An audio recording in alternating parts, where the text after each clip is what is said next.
Hey everyone, welcome back to another episode of Organized Chaos Stories with Shabana. In this episode, I am interviewed by my new friend Aubrey on her podcast called Manifest Like a Mom. It is another great episode with her intro and her outro, and make sure to give her a follow as she is growing her community as well.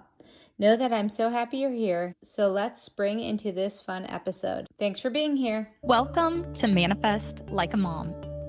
If you're here, you're probably my kind of parent, a conscious, intentional mama who falls somewhere along the crunchy mom spectrum. You're the one questioning the norms, prioritizing time outside, reading all the books, and being hyper aware of everything from toxins to screen time. You are the embodiment of intentional parenting. But let's be honest. All that intentionality can leave you feeling overwhelmed, drained, and struggling to remember your own goals. This is your permission slip to put the manifesting back into mothering. This podcast is where we learn to use simple, practical tools to attract the peace, support, and abundance you crave for your family and for yourself. It's time to stop just doing the work and start aligning with the life you want. Get ready to transform your motherhood. Let's go.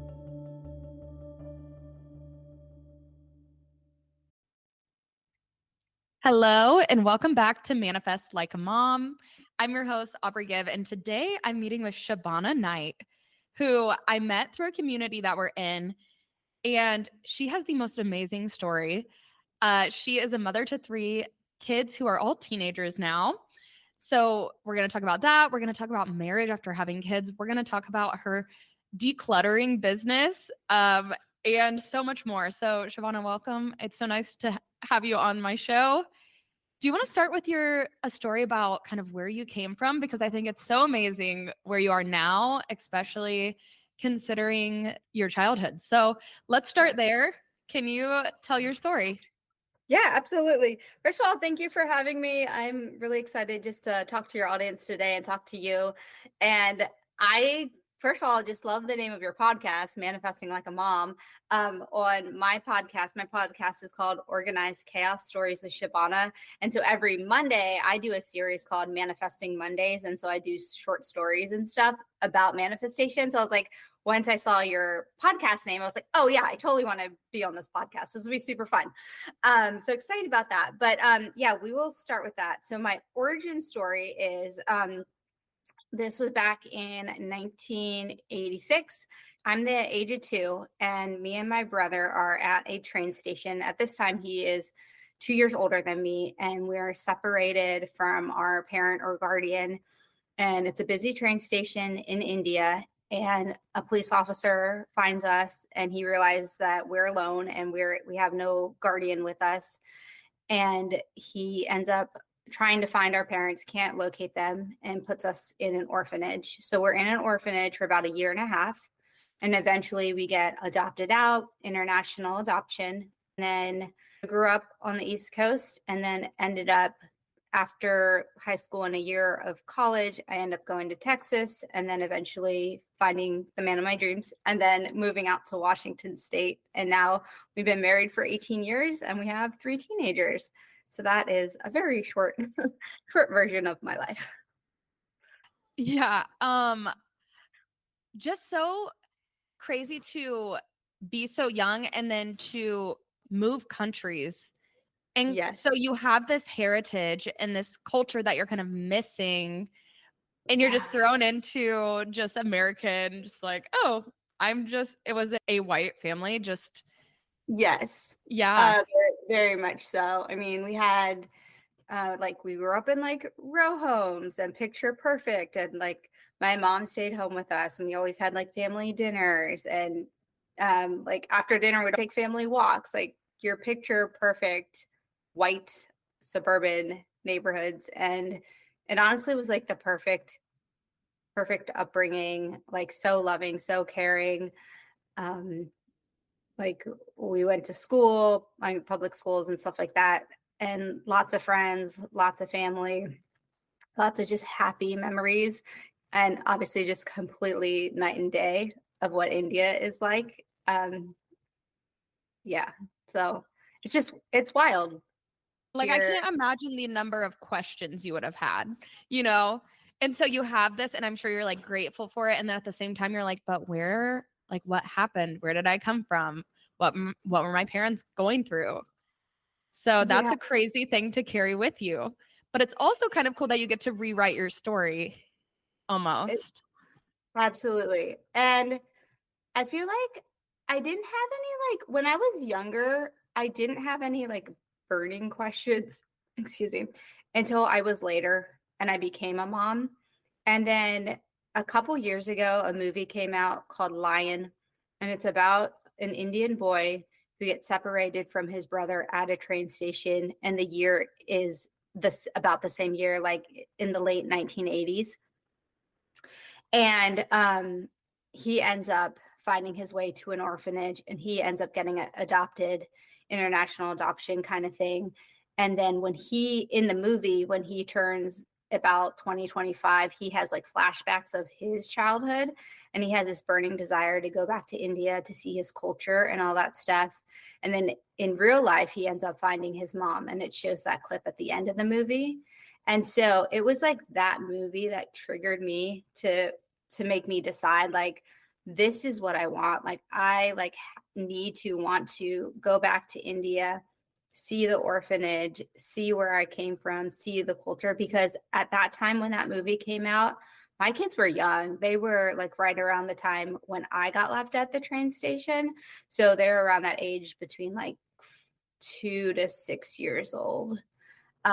So that really triggered it. So when I was younger, it didn't really faze me because I had so much love in my life. And then when I became a mom, that's when it was like, oh, I have all these questions. I have all these desires. Wow. And did your kids have questions too? At that time they didn't per se. But then it it took almost 5 to 6 years for me to actually finally make it back to India. The fundraising part was a piece of cake. It took like maybe a year to like honestly just like manifest the $10,000. Like, I put out this intention, I wrote support letters. People were so gracious, so generous. People that honestly I was shocked. Like, I have done personal training for many years, and one of my clients, it was right around Christmas time, one of my clients was like, our family always picks somebody and gives them money and stuff. And they gave me like, I think it was like $1,000 for my trip. Like, it was just, and it just made me cry. I was like, oh my gosh. Like, I was shocked. Like, I was just so shocked. But like, that's what happens when you get clear on an intention and you just trust that it's going to happen. And it does. Like, if you just believe, like, it's just one of those magical things. And granted, like, I do believe manifestation is 2 parts. Like, you do have to get clear, but you also have to take aligned action steps. Like, if I just sat in my house and didn't tell anyone, hey, I want to go to India, and hey, if I didn't write my support letters, if I didn't work my butt off, if I didn't start doing organizing and like different things like that to make the money come in, there's so many different components to manifesting. But yeah. So Yeah, I think there's this other piece too, that Mm-hmm. you had to be able to receive that generosity from other people. And I think Yeah. that is sometimes the hardest piece, is receiving what you've manifested, like being open to receiving from other people and, allowing it in when it comes, because I think so many people be afraid to even ask, you know? And so, yes, Yeah. you have to take the action step to ask, but then also be able to graciously receive and feel worthy of receiving it. Yeah. So that's a Absolutely. huge piece. Agreed. Like, you really do, because if the worthy piece isn't there, then there's like that physical block that causes us not to receive the things that we desire, and then we wonder, why is it not happening, or why is it not coming? It's like, because literally there is this emotional block that we're blocking our blessings. Yeah, we definitely can stand in our own way, because if we don't believe we're worthy of receiving it, then it could be right in front of our face, ready for us to take it. And we Yeah. will almost deny ourselves it. And then we'll be like, why does it never work out? Or we'll self-sabotage. That's another way that we sometimes get Oh in yeah. our own way, so Uh-huh. unconsciously too. Like, you don't, obviously no one means to. But Yeah. yeah, if you don't do the work to really be like, I deserve this. It's okay to ask for what I want. It's okay to have what I want and Yeah. to go after these dreams. And I think Yeah. as moms, especially, we have a hard time with the mom guilt. Like, who are we Oh, to ask for things for absolutely. ourselves? Mhm. And that was a big thing with this trip. It's like I wanted it so bad, and I had this plan, and I saw like how it should or could play out. But at the same time, like we didn't have money for extra things back then, and so it really was like I was trying to work extra at the gym and slowly save money for this trip, and then do the support letters and watch things come in. And yeah, it took about a year and a half to fundraise and get the money. And then COVID hits and like everything shut down. And you're like, no, are you kidding me? So then like the money just sat in the bank for a while. And then finally things start opening up. And then at this point, originally I had wanted to go with me and my husband on this trip, on this soul journey, because I'm like, who else would I possibly ask to take this trip? This is a big deal. But during this time, these past like 4 years, he found out he has like all these food allergies. I'm like, there's no way he can go. So that he was like out of the running. And then during this time, we also had kind of like a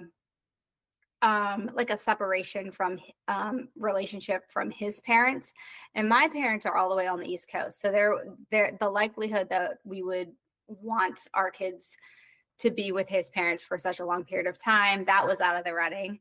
And then they were getting older, so there's the whole like I don't want them to miss school for that long. So there were so many different factors, and so I was like, great, I have the money but I have no one to go with. How am I going to make this trip work and stuff? So I kept on starting just asking everyone. I was like, you want to go to India? I want to go to India. And then I had a friend that was like, yes. I was like, seriously? Like, you want to do this? I was like, this is a huge commitment financially and like everything. She's like, yes, I've always wanted to go. And so she ended up being my roommate on this trip. And it was like such a blessing. And then we had like a family friend. They came and they were like, well, we wouldn't have considered going. But since you asked, we looked into it, and yes, like we want to go.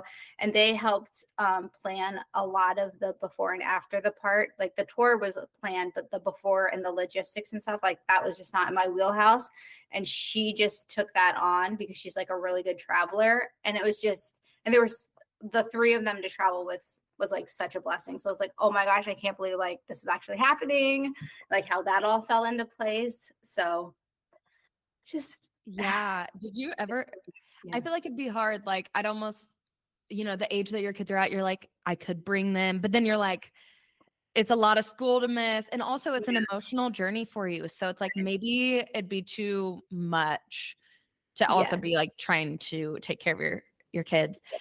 Did the movie inspire you to want to go back and Yeah. The and movie kinda was, see where you were from and experience yeah, it firsthand?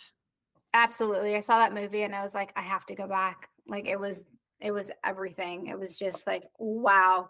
And then when I did go back, it was so eye-opening. I was like, I can't believe this whole other world. Like I know it exists, but like I can't believe this whole other world exists where like everyone like looks like you and the different mannerism and the way they do stuff. It was so validating and satisfying to see the culture and hear the music and feel it in your body and have your genes and your DNA just to be exposed to all of that. Like I felt like I was just healing the whole trip. It was like one thing after the next. And then at the end of the trip, we got to see the orphanage, and like I got to sit one-on-one with the assistant director, and I'm in this meeting with her and I'm just like crying and crying. And she's like the most loving person. She's just like, tell me about your life.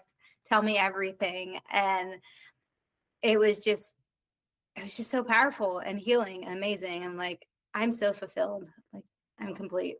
So yeah. Yeah, and then, you know, as moms, it's like, as hard as it is for us sometimes to give ourselves permission to do these things and spend this money on ourselves, or, focus on our own healing and things like that. But it's like you can come back, and when you heal yourself, it's like you're healing Yes. also so that you can show up better for your family, for your husband, for your kids. And Absolutely. when you are more whole, it gives them permission to be more of themselves, I think. And they Absolutely. can see the shift in you, I guarantee it. Yeah.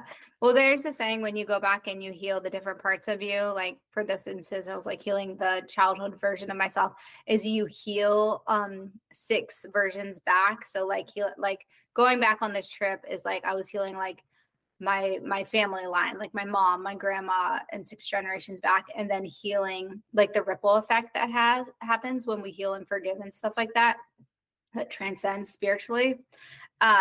Somebody just told me that recently. I'll have to send you that podcast. So I was like, oh my gosh, yes, like I received that.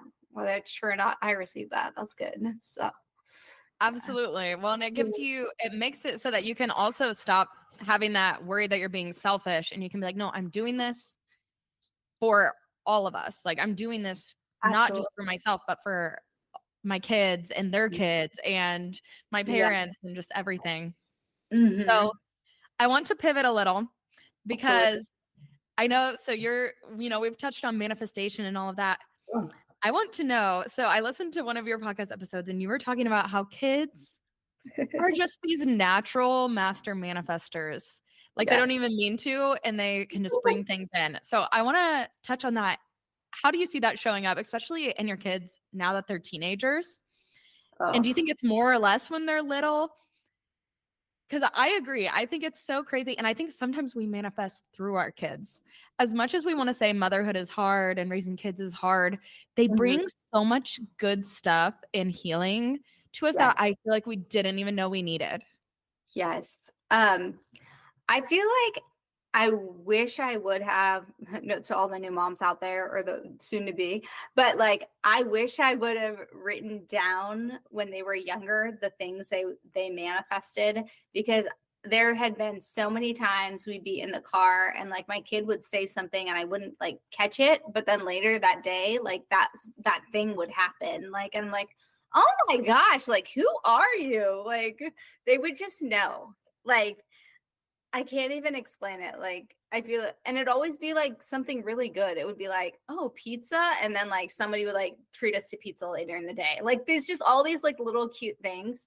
And I don't know. I feel like when they're younger, it's a clearer channel that they're so connected to like God, source energy, whatever you believe in kind of thing. And they have this ability just to like make a request, and then they go get distracted and they go play and they go have fun. And then all of a sudden the thing just pops up and they're like, oh my gosh, I got the cookie that I wanted from my friend, blah, blah, blah. So I feel like they're just so good at making a request, getting distracted, but being joyful in the distraction. And then it just pops up, and then they're in complete gratitude, and then the cycle returns. I think that is so spot on. And I haven't heard it said like that, but you're so right. And what's crazy is I'm just now realizing that so often, because of our own limiting beliefs and things around like, oh, well, you don't always get what you want. We, I think, squelch that a little bit if we're not careful in our kids by shaming them for sometimes asking for what they want on accident. And I think it's we weren't allowed to ask for things, and we were told we were being grateful, or like we can't afford that. And so sometimes when our kids are just constantly asking for things, we can actually get kind of triggered. And it's funny because you said you're like, they just will just be like, I really want this. And it could be the most ridiculous thing. Oh, yeah. Or the most simple thing. And they don't put too much weight on it. They're just like, it'll come. I'm going to ask for it anyway. And then you're right. They get distracted and they're playing while they're distracted, and they're having fun, and they're just like, enjoy. They're not feeling lack, like they're missing something because they don't have it yet. And then when it shows up, they're like, oh, exactly what I asked for. And then they're grateful. You're right. Yeah. It repeats because you get what you put out. And so if they're constantly putting out joy and gratitude, they're going to receive more of that. And they're so available to receive it. Yes, absolutely. Limiting beliefs like we have. Absolutely. And I remember one thing, I feel like I still do this one now, but like when my kids were little, I think the biggest thing that I see like as a struggle for moms is like when you're at the store and the kid's like, I want this. And the mom's like, no, no, no, no, which I learned at a very young age. So maybe this will be a tip for you or your listeners, is that I'm like, oh, that's amazing that you want that. Let's go ahead and take a picture of it. And you have your album where you have it all saved.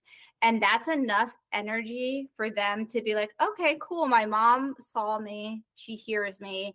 And that's enough. And it will get it out of their system without throwing a tantrum. Like, take the picture. I love that tip. Or I'll say, let's add it to your list for, your birthday or the next holiday. Or, we'll keep it in mind. That's exactly what it is. It's just because maybe they're just looking for validation. Yeah. It's a photo album of for your birthday kind of thing. And it's kind of like like you're showing them how to manifest. Like when we want to manifest something, we don't expect it right away, but we might see something we want, and then we're gonna take a picture or put it on a vision board or a mood board, and keep looking back at it. And then if it's something you truly want, and it's not just a whim, then you take steps towards actually getting it. That's another thing I like to do is I've done this before with like clients and stuff like that, because I'm also like certified as a life coach, but we'll do like an urge jar. So if like, let's say like, oh, I really want that like amazing purse or whatever. So you just write it down, you put it in the jar, and then maybe a couple weeks later you like dump it out and you look at all your papers and like, I actually don't want that purse or whatever. And then you actually pick the thing you want, if it's, within your budget and you actually want it, but really you realize that it's just a quick desire that you need to like run through your system. And then that's you actually save a lot of money that way. Yeah, that's so genius. And honestly, I'm inspired to try that with my kid and just doing like a want jar, or like you said, like an album on my phone. And then like when a holiday or a birthday comes up, I'm like, let's go through the things that we said that we wanted and let's see what we still want. Exactly. And what a good way to teach them that like there's a difference between things you truly want and then things that, okay, sound nice in the moment, but might actually feel like an urge or like a dopamine hit, But one thing I struggle with is the like sugary treats, like the things I know are actually bad for him that he wants in the store. And I, there are certain things where I'm like, I'm not even going to entertain this. We don't do that. Like when it comes to like dyes and like really processed foods, I'm like, we don't eat that. And I try to make it not like a shameful thing. Like I'm just like, oh, let's pick something that's better for our bodies. That'll make us feel better. Yeah. Because I think it's also still important to instill those values, but I think it's hard because sometimes I think I get the sense that I'm shutting down what he wants. And so it's a hard balance between like, I'm going to show you like what is and isn't okay to put in your body, but then also like, I do want you to be able to have these wants and sometimes get them fulfilled. Yeah. Well, what if it was more like, let's like save that for like a birthday that's at somebody else's house. Like, oh, we're probably going to have that at Johnny's birthday party next week, and you'll have like your special cupcake or whatever. Or sometimes it's like, I just not going to grocery shop with my kids if I can like control that. Like, I know it's hard when they're little. Yeah, no, for sure. And so, yeah. What else do you want to pivot to? I want to pivot to your story of how you met your significant other. And I want to then touch on how your relationship changed after having kids. Because I know for me, and I feel like so many moms, like we don't even see this coming, the shift and the impact that having kids will have on your relationship, no matter how stable and good it feels before. And even if your kids are planned and you're like, we chose to do this, like for us, we did. And we're like, okay, let's have a kid. Like, and we had never argued a day that we had been together ever. Same. Yeah. Until we had kids or like our first kid. We only have one. And it was just such a shift between being able to really just focus on each other and our relationships. Yeah. And it felt so much lighter and easier. And then suddenly I feel like a lot of triggers popped up for us in our relationship. Absolutely. That we had to work through. Oh man. Yeah. Okay. All right. So we gotta backtrack a lot. So in high school. I was dating this guy senior year and freshman year of college. And we were going to get married, and we were like really like, I don't know, I felt like really committed to each other and stuff like that. And then I did a year of community college, and I wanted to go down the track of being a kindergarten teacher. But when I did my year of community college, I was like, college is really hard, and this is just like too much learning, and my brain's going to explode. And I like hate this. Like, I hate this general ed, like getting your AA type of stuff. And then with our church group, we went to this like weekend conference and stuff like that. So there's speakers and bands and stuff like that. It was a great event. And they advertised this year-long internship down in Texas where you get to go serve in this ministry, learn about yourself, learn about God for a year. And with that, your first year, you're not allowed to like date at all, no secular music, no drinking, nothing. And that was your 1 year long commitment to figure out your life kind of thing. And so I broke up with my boyfriend, and I remember I was like, if it's meant to be, I'll get accepted. And it was like kind of like really fast. It was like summertime. I applied, I get accepted. I go down to this place in Texas. I'm like so happy. Like, it's the best thing for me. And during that time, my parents were getting separated too. So it was kind of like a fresh start for me. So I go there. The first year, you're not allowed to date. Your second year, you're allowed to date. So during that first year, I did a lot of healing because I had a lot of like broken relationships from like middle school and high school and things like that. And so I had told God, I was like, when I meet the person I'm supposed to marry, like, I need you to tell me like, this is the person that I'm supposed to be with for the rest of my life. Like, I like wanted that clear, like, bam, this is your person. And so it was our second year, you're allowed to date. And I had a friend, and she's like, hey, I'm going to go to the airport to drop my friend off, and then we can hang out for the day. And I was like, oh, that'd be great. Like, I'm always like wanting to meet new people. So she comes to my door with this other person. It's like, oh, this is my friend David. I'm like, who is this kid? Like, we did not invite this kid to hang out with us. Like, I was like so irritated, but I didn't say anything. And so we go to Dallas, we drop off the one friend, and then it's just the three of us hanging out for the day.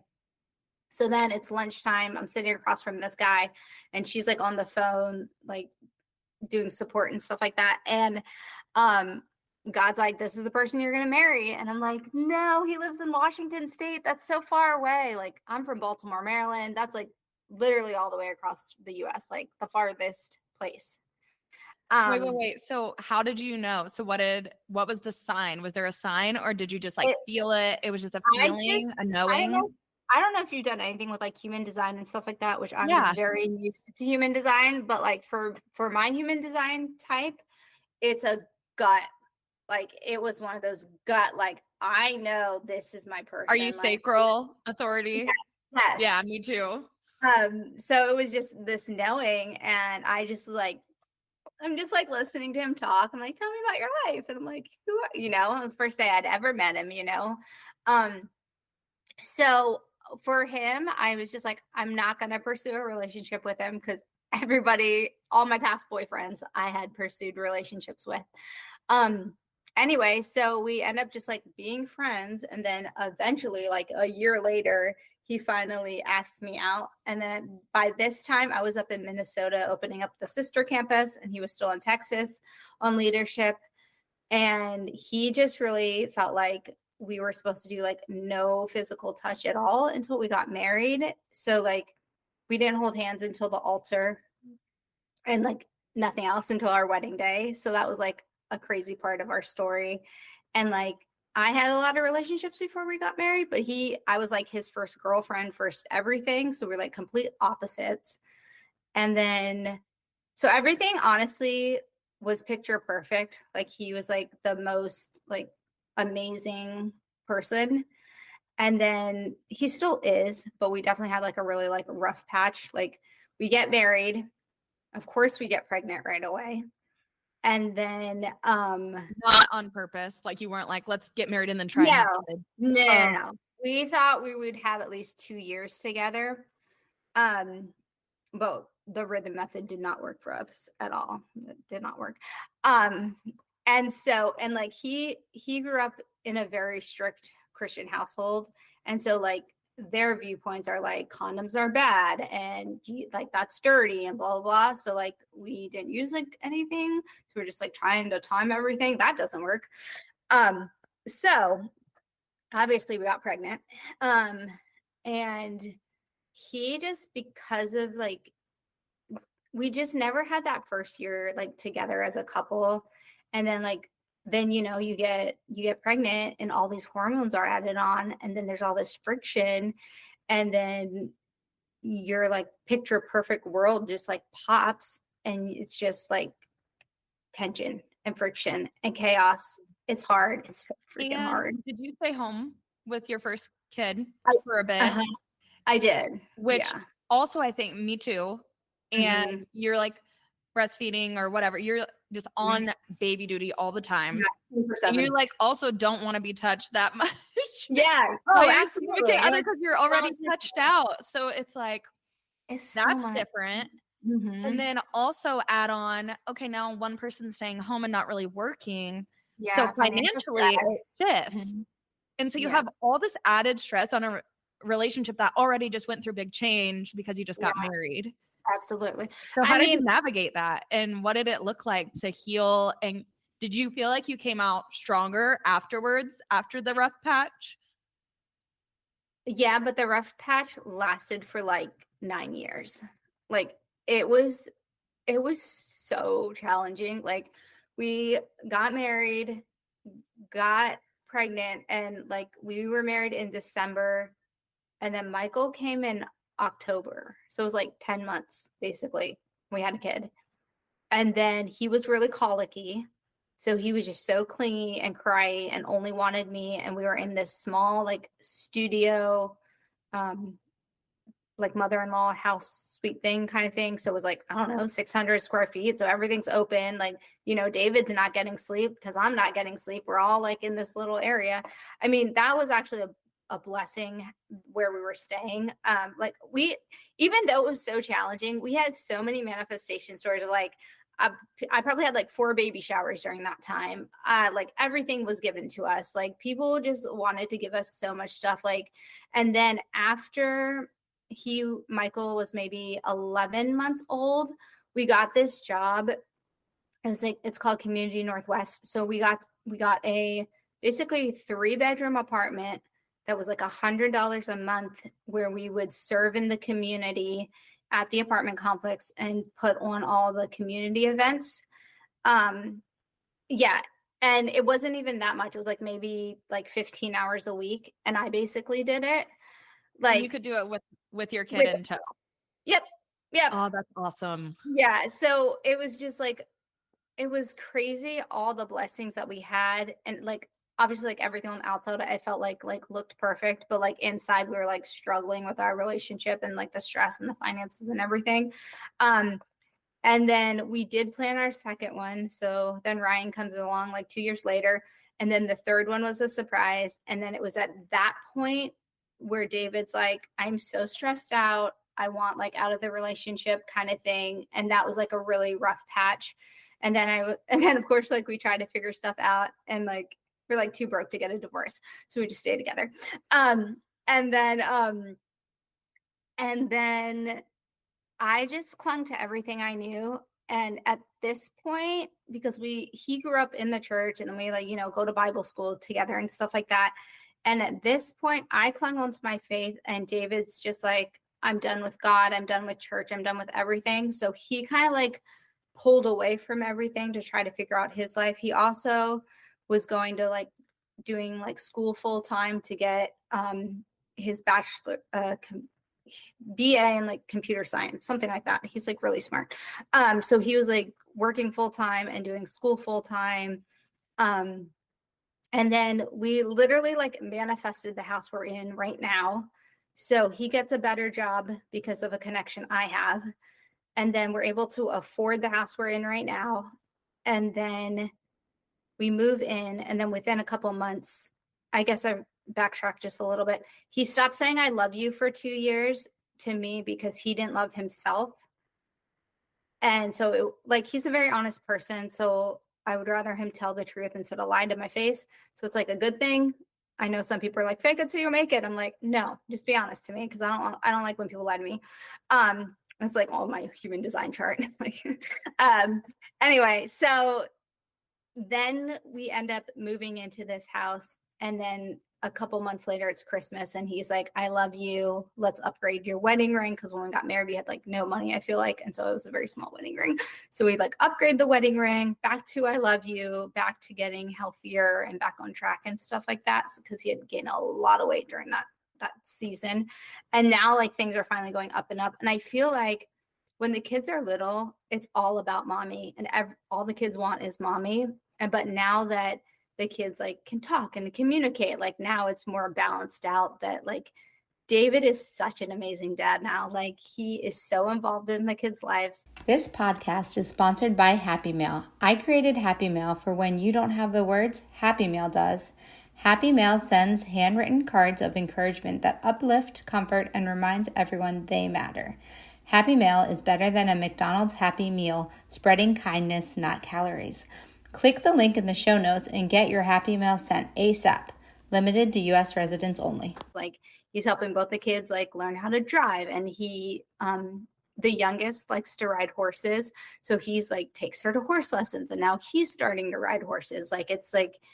It's amazing when honestly you just surrender and you just trust and hope that everything will work out. And if it doesn't, you figure it out. But like I'm just really thankful that like we both like stuck in it, and just for me it was just choosing joy and choosing myself and choosing my kids, and to see like what would happen. Yeah, I have so many pieces I want to touch on. Yeah. The first is, I just want to say I've been thinking about this lately, because I think so often we talk about postpartum depression and anxiety and moms. Yes. And how the postpartum, it's so hard when you become a mother, and it's this identity shift, and it's true. But I think we forget that our husbands are going through a huge identity shift on their own. And so no longer do they have to just provide for you and them. And before you have your kids, you're probably helping more anyway, because you usually you both have a job. Yeah. And then all of a sudden the person that they love the most, which is you, is like completely preoccupied. It's true. And also the kids do, when they're younger, usually want the mom so much more. And I can't imagine how hard that must be to feel kind of useless in some ways. Yes. And so I think we just need to give our partners a lot more slack during these early fatherhood years too, because they are still figuring it out just like we are. And we're all kind of winging it. Yes. And there's so much pressure on them to provide and also be a good dad, and also still be there for the wife who might be struggling. Yeah. And so there's a lot going on there. And I love that you just stood by him, and you were just like, he's going to figure it out. Like he's on his own path. And like you said, you surrendered to it, because you have to just kind of also just be like, if it's meant to work out, it'll work out. And if it's not, then whatever's meant to be will happen. Yeah. And another thing that I mentioned this on another podcast, but like I like had to mentally and physically like divorce the idea that he was going to like be this amazing Christian husband that I originally signed up to marry, and let go of all those expectations and stuff like that, because all those expectation was just creating a wall and division and not letting him able to figure himself out. And I just had to release that. And through his own time in like therapy and healing and not necessarily self-development work, but like a different level of self-development work, because I feel like therapy is that on a different scale. He found his way towards loving himself again, and not being, I don't know, breaking away from the ideals of his upbringing that were very strict. But yeah. Yeah, you said that he grew up so like very rigid, strong Christian, like rigid. Yeah. And so I think it's natural that when you grow up in an environment like that, as an adult, at some point, you're going to completely kind of turn away from it and question it and be like, was I being brainwashed? Is this even true? Especially when things get harder. Because then all of a sudden you're like, okay, well, I thought I had someone looking out for me. And like, yeah. So when it doesn't feel like things are working out for you, then you're like, well, is this not true? And so And I love you piece. It just reminded me of the thing where it's like, you can only love others as much as you're willing to love yourself. Yeah. And so I think when people hear like, oh, he didn't tell you that he loved you, how terrible, how could you allow that? But, you know, I think sometimes we might, like you said, you can lie and you can fake it till you make it, but that true love is so much sweeter and more genuine. And so allowing him the space to heal himself enough to be able to love you the right way and just trusting that he would find that back is an incredible amount of faith on your part. And that is, thank you. I love the story because it's like 9 years. That's a long time. Yeah. To have that faith and hold it. Yes. Agreed. It is challenging. Like, I feel like, yeah, I mean, it was challenging from the beginning because we had a kid right away. And then it's just like one thing to the next. So also, as far as you touched on one thing, you were like, we didn't have money, but then somehow all these things would just fall into place. Yeah. And it just made me think of like when I decided like that I needed to stay home at least most of the time. Yeah. It was really hard. And the amount of pushback I received of people just being like, well, how can you even do that? Like, no one can do that now is what I would hear. Like, no one can make that work now. And there was just I was just so stubborn about it. I was like, well, I know that it's the right thing. I know this is where I'm needed. So I'm just going to trust that it will all work out how it's supposed to. Exactly. Because I was making choices in alignment with my values, which at the time I was just like, I have to be here. Exactly. Like, I'm not going to pay someone else half of what I'm making to put my kid in daycare and have someone else raise him. Like, there was just a no-go for me. And so just being clear on that and being like, you know what? I just know this is right. And if it doesn't make sense to everyone else, it's fine. But there have always been these little things that happen that just somehow it works out. Yeah. And we've been able to make it work, even though it seems theoretically, I guess, impossible. Oh, but for me, I was like, well, there's no way it can't work out because it just has to. It just has to work out. It just does. Yeah. Like sell an organ. Just kidding. But right. Well, you found a really interesting way to make money kind of on your own time and be your own boss. You started a business. And so I don't know how old your kids were when you started. You started cleaning and organizing homes for people. Yes. And I think that is such a cool thing. And I think it's so needed, especially for like moms and I mean, anyone actually, because clearing our physical space is such an important piece to having peace and more energy to put towards other things. Because if we feel like our environment is just full of clutter and chaos, there's no way we can reach inner clarity. And so tell me about how you started that and when, like, because I feel like you manifested that too, the business. I feel like I've manifested so many jobs and opportunities. I'll have to tell you about my current job that I feel like I do everything, but it's so fun. Everything's part-time. So it really is like everything's flexible and fun. Okay. So, this was, I don't know, a couple years ago, let's say like 8 years ago or something. I wanted to do some leadership program, but I didn't have, it was like probably $2,000 and I didn't have the money and it was not in our budget. So they're like, hop on a call with one of our coaches and we'll figure out how you can create the money. I was like, okay.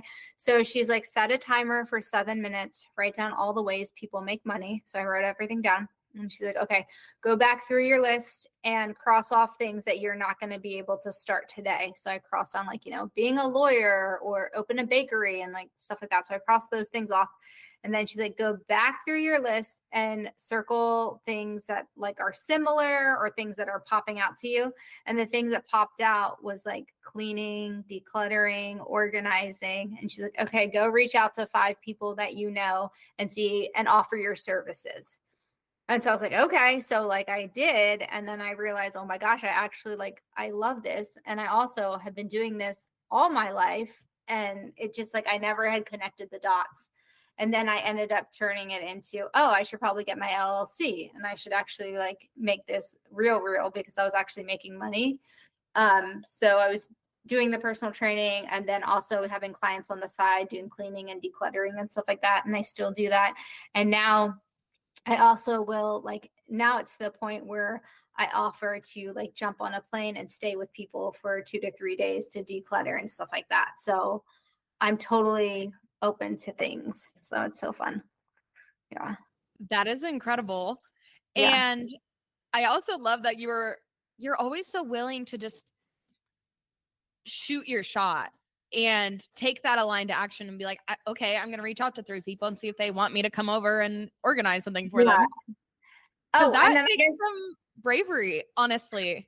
I think we get so afraid of being judged or being shot down that we don't even try. And I think I mean, fear has been like a huge part of my life. Fear and rejection and abandonment for my whole like origin story of being left at a train, being found at a train station. So that is a big part of it. But at the same time, like, I always think like the worst somebody can say is no or no, thank you. Like, all right, next, you know, like you just have to ask. That really is what it comes down to. And like whatever you desire to go do to make money, like just try it. Like even if you just try it for a week and you're like, okay, I didn't really like that, or I did like that. Who else do I know that I can help and love and support? And yeah, that's how we make money, is we exchange goods and services, and money's our currency right now. So yeah, well, and not just that, but coming and cleaning someone's space or organizing their space for them, it's not just like a surface level aesthetic thing. It can really be a profound, like trigger a profound like change for someone's life, because sometimes you can have like a junk room or just this clutter that to you, if you look at it, it's so overwhelming. Yeah. And to have someone else come in and be like, I'm going to help you tackle this thing that feels like such a block. It's an energetic blockage that you're literally clearing for them. And I know for me, I've been on a decluttering like kick for the last like year. And it's so ongoing, because I feel like you do it once and then you probably didn't actually get rid of all the things you should have. And so then you have to go back through and do it again, because you're like, oh, actually, there's still so much stuff I'm not using. Yes. For my closet, I feel like I've done it like 3 times in the last year, and I'm finally getting to where I'm like closer to a like capsule wardrobe where I'm like, okay, I actually wear everything in my closet. Because we'll hang on to things for no reason, like, oh, well, maybe in the future. Yeah. Or just maybe there's a version of me that would wear this. Like, I don't know. So have you had some pretty profound like results? Like, I bet people sometimes will even cry. Oh my gosh. Yes. I got to go down. There was somebody in Kathy's community. I got to go to her house and spend 2 days there and just help her. And she was just so thankful and so grateful, because it was one of those things that she had let things just pile up. But it's, you know, it's on my end, it's such an honor and privilege that someone would allow you and trust you into their space, because they are, and they can feel, all of my clients feel like maybe embarrassed or ashamed or I can't believe I'm letting you in my house kind of thing, because you really are like, you're at therapy, I'm opening you up, like in for surgery kind of thing. But and then afterwards they're like, they cry or they hug you or they're so grateful and they're like, oh my gosh, this is amazing. It's so transformative and it's so healing and it's so, like you said, energetic clearing. Like, it's mind-blowing. Like, I didn't realize. Yeah, I can't imagine the amount of shame you have to be able to hold the space for. Because I mean, I know every time anyone comes to my house, no matter how like okay and like completely normal it looks, I like the day before I have company, I'm like, okay, I need to deep clean everything because I would be so embarrassed. And it's like things that like honestly sometimes people don't even notice. But yeah, if you're bringing someone in because of this clutter that you literally can't tackle yourself, I can only imagine the amount of openness you have to be like, okay, I'm ready to just let someone see this shameful thing and help me with it. Because I think instead we try to hide it. We have the like junk closets, junk rooms, the garage. whatever it is, that and you're like, al I'll just shove all my shame in there and deal right. with it later. But I feel like that's just the same way, like, if we were to hire a coach or, like, let's say you break your foot, like, you go to the doctors to, like, get it fixed and, like, reset or a cast or whatever. Like, it's the same thing with decluttering our physical stuff. You have to hire out to help you get to where you want to be. Because really, when you do declutter your space, you can think clearly. You can hit your business goals a lot faster because you don't have all the physical stuff to block your mental stuff, if that makes sense. Yeah. Well, and you can show up better for your family because all of a Oh sudden yeah, you're that too. not like overwhelmed with the clutter and like the day to day just making your household work for you. Because I know sometimes when have gone through and like tackled like each room and I'm like, I'm just going to go through and I'm going to make this room work for us. Yes. Is a huge thing because it's like, okay, well, what is this room supposed to do? Like, how can it serve us? What is its purpose? Yes. And anything that is not working for that, we're going to get rid of. Exactly. And so I think that's awesome that you help people with that because yes. it is hard and it takes me like building up my energy. Like, okay, I'm going to tackle this weekend. Mm-hmm. Yeah. It's like, and then you can feel the energy that you unlock from doing that. You're like, oh my gosh, all of a sudden laundry is so easy and tidying is so easy. And I have all this extra time and energy to put towards other things. This is kind of a gross analogy, but it's like when your toilet is clogged and you have to like plunge it and stuff, but then everything flows good after you like take care of it. That's what like decluttering is. Like your house will just flow with good energy or good chi and stuff like that when you declutter. Yeah, I love that you've been able to create a business with that. And I love that you fly to people's houses. Like that is so cool. Yeah. I want to end by talking about, I want to ask you, how do you teach? So you live in this mindset of abundance, like things are always working out for me. I have all I need and more is on the way type mentality. Absolutely. And you've been able to manifest such amazing things for yourself by, taking that aligned action, finding your inner clarity and being available to receive. So what do you do to teach this and pass it on to your kids? I mean, I know we talked about how they're natural manifestors, but I think as they get older, they kind of lose the natural aspect and then they start to question things a little bit more. So this question came up in Kathy's community. I don't know, were you in that chat or not? Okay. So, I feel like my 13-year-old is very resistant of me telling her stories about like how to manifest or whatever, because she's like, oh, it doesn't work. Or she like rolls her eyes because she's just, she's 13. She knows everything. That like sassy attitude or whatever. So what I do is just try to lead by example. Like here's a story that I manifested that I love. So about a couple weeks ago, the Amazon Go store in our area closed, but I had a return that I had to make to Amazon. So I went to the local, it's not the post office, but it's like a local like shipping store. So I go in with my Amazon return and the guy there, I know him and and he's like, oh, who does your social media?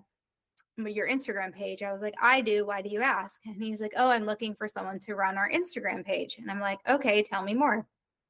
And he's like, well, I just want a couple posts a week, blah, blah, blah. And I was like, well, I'm interested. Let's have a meeting. So the next week I go in and have a meeting with him.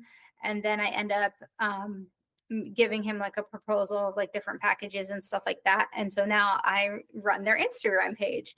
So my example that I gave to my kids was, I was like, guys, like, this is so cool. Look what I manifested. Like just a couple days ago, I was telling my best friend, Christine, that I wanted to start making more money. And then I go into the postal shop to return my Amazon thing. And now I'm working for them and doing social media. And I love being on social media. So it makes like, I don't technically ever been a social media marketer person. Like I do it on my page for fun, but now I'm actually getting paid to do it. And like, I love it. And it's my first month into it. And they kind of just like roll their eyes at me kind of thing. But at the same time, like my boys are like, can you make this happen? And they like will give me like requests or whatever. I'm like, you can make it happen too. Just like close your eyes and like focus in on it and be thankful and have some gratitude and like see what happens kind of thing. So yeah, I was in that. Cool. That is incredible. And I think sometimes our kids take in more than what they let on. So they might, be rolling their eyes or something, but in their head, they're like, actually, that's really cool, Mom. And they did learn something from it, even if they're maybe not like overtly excited and like into it at that age. I know for me, like I only have a 4-year-old, but for me, it's similar. Like I just live it. I also try to point out the everyday kind of magic. I've taught him how to ask for signs. So, I'll be like, so we have our little things. It's like, oh, look, God sent us a ladybug is like one of ours, or a rainbow. Yes. And it's fun to look for those, just to teach him to kind of always be looking. Exactly. And not afraid to ask for things. And so, and then, sharing our stories and kind of just little sayings that I repeat in front of him, I know make a big impact. So, how I respond to when things maybe seem to not work out, I think they pay attention to that. So I'll be like, it's okay. It'll all work out how it's supposed to. That's good. Is the thing I like to say if things maybe don't go as planned or whatever. Or I'll say something better must be on the way.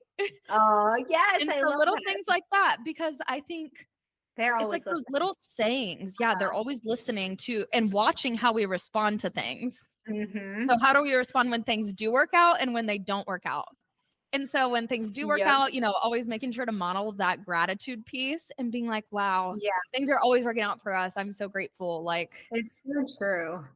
Yeah. And I think it's whether, in the car, I'm always looking for like angel numbers and stuff like that. And we always see them. I feel like it's only when I'm driving. I don't feel like I don't see it when my husband's driving, but like, I'm like, oh, look, 555, or this is this and this. And then I'm like, look it up on your phone. So I like whoever's in the front seat, whether it's one of the boys or whatever, they're like, it means this. I'm like, oh, that's so good. Like that happens every time I get in the car with the kids. Like there's always numbers that pop up, which I love. I love that because like teaching, it's like the same thing as the signs, like teaching them to look for these things that we might miss. That are actually signs that, we're always being guided and whatnot. Yeah. I love, and I would say when they were younger, we went to church more, and it was a lot of like praying and stuff like that. And things would manifest like all the time. And I'm like, look, we just prayed for that and now it's here and stuff like that. And so now, I don't know, things just still manifest. Like, it was like last month, I was like, guys, I'm going to manifest a check for $5,000. And like, it came in within like a week. And I was like, all right. And the kids are like, oh my gosh, Mom, you're crazy. But like, they know it and they love it, but they also think I'm crazy at the same time. But I'm like, well, I'm happy. Like, who cares? Yeah. I think it's okay if they think you're a little bit silly and crazy, because it's also giving them permission to hold on to that kind of whimsical, childish, almost joy and gratitude. And for me, it's like I always tell my fiance, who's like way more like physical oriented. He's an earth sign. He's very grounded. And I'm like very like, oh, like magic is real. Yeah. Yes, and so he's like very much like hard work. And so I think it's a good balance actually for our son, because it is true. Like you do have to take the action steps and do the hard work.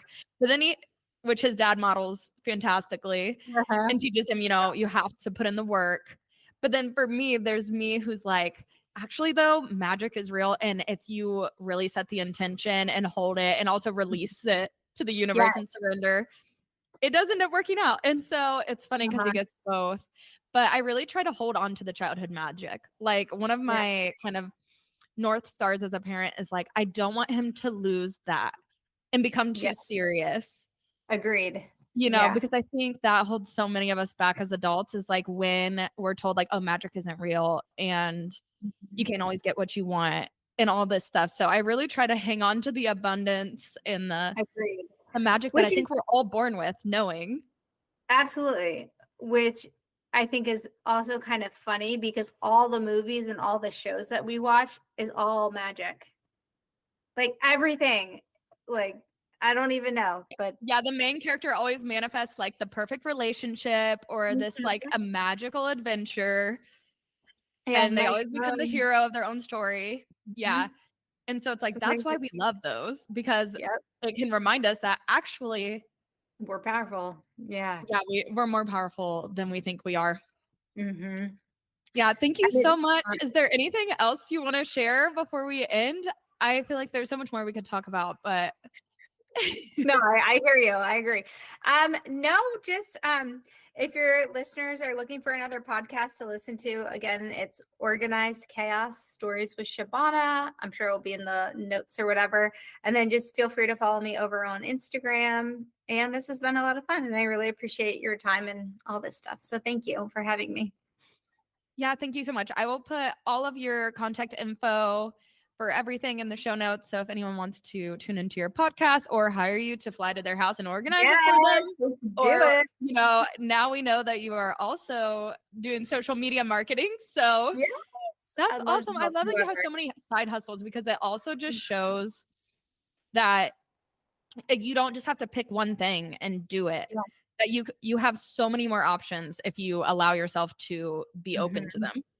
So Yeah, thank you so all of much. the I feel so inspired. I'm like, I'm gonna make my list of how do people make money and what do I enjoy doing? Because I think at the end of the Mhm. day, it's like, where does that cross? Like, what do I love Yeah, to do? What am I good at? And what do people need?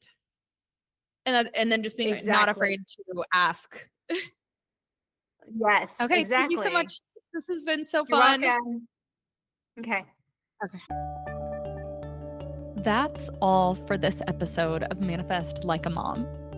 If you loved what you heard today and are ready to take your intentional parenting and personal goals to the next level, please subscribe so you never miss out on this practical magic. If this episode resonated with you, the kindest thing you can do is leave a quick rating and review wherever you listen. It helps other intentional mamas like you find us. To continue the conversation, join our Facebook group, Manifest Like a Mom, where I share all of our episodes and occasionally start fun conversations with you. Hey you, yes you. Thank you so much for listening to Organized Chaos, Stories with Shabana.